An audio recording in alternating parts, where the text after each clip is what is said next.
د هغې نه بعد یو سوال دی هغه ده چې آیا یو سړي له دا جایز دي چې دی د خپلې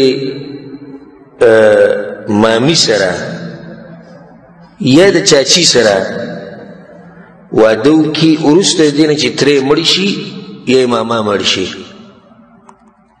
جواب د دې مسلې وبالله توفیق هغه دا دی چې بلکل جایز دي چې یو سړي ماما مړ شي او د دې زنانه عدت ختم شي او بیا ورسره دی واده وکړي، یا د یو سړي تره مړ شي او بیا دغه ښځه عدت تیر کړي او د هغې نه بعد ورسره دی نکاح وکړي، دا جایز دي لکه څنګه چې دی د ورور ښځه په نکاح باندې علي.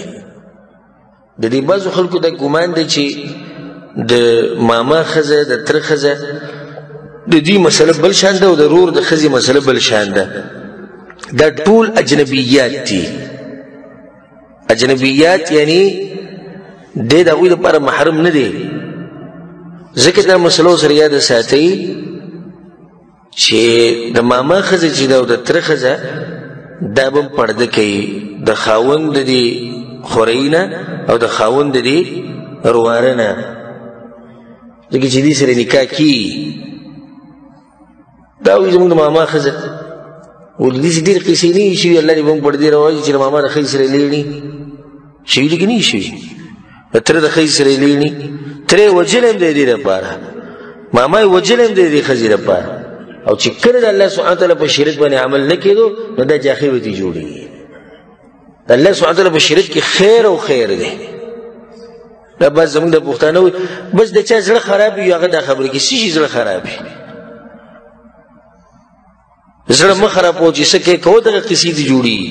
ماما یې مړ کړو د مامي لپاره او تره یې مړ کړو د هغه د ښځې لپاره او بیا هغه ښځه وله وتښتوله، یا تره شتي ښځه یې وله تښتولي، ماما شتي او ښځه یې وله تښتولي والعیاذ بالله. د یو بل سره دوی لیڼ روان او دوی نه دوی ته پردې مه وایه دا خو چې د چا زړه پاک کېږي بس هغه به هر څه کوي. چې زړه یې پاک کړي بس پرېږدول بیا بس پردي سړي به کور ته راننوځي او زړونه یې پاک دي. ولې الله سبحانه وتعالی دا پردې دا مسله موږ ته ښولې؟ د دې لپاره نه چې زړه پاک ته کې زړه سخایې، د دې لپاره چې زموږ د شریعت او د معاشرې زموږ د معاشرې او زموږ د قوم او زموږ د مسلمانانو او زموږ د ملکونو او زموږ د علاقو حفاظت وشي. په دې کې خیر دی.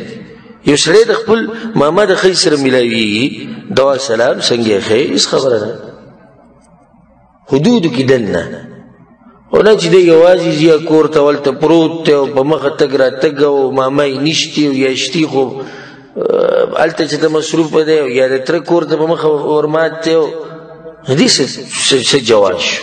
ولې؟ دا مسله د بعضو په زړونو کې دا دی چې د ماما ښځه او د تره ښځه د دوی بل شان مسله ده او د ورور د ښځې بل شان. ښه رور ډېر نږدې دی که ماما ډېر نږدې دی؟ رور. نو چې د رور د ښځې سره نکاح کېږي د هغه د مرګ نه بعد د ماما د ښځې سره ولې نه کېږي او د تره د ښځې سره ولې نه کېږي؟ نو بلکل د دوی سره چې دی نکاح هغه کېږي چې کله عدت تیر شي، الا دا چې په هغې کې بله څه وجه لکه د رضاعت مسله پکې نو هغه اوس د بلې خبرې د لاسې پې حرامېږي. که د ده او د مامي یا د ده او د تره ښځې په دې منځ کې د رضاعت څه مسله ثابتېږي هغه جدا مسله ده، خو موږ عامه خبره وکړه. والله اعلم.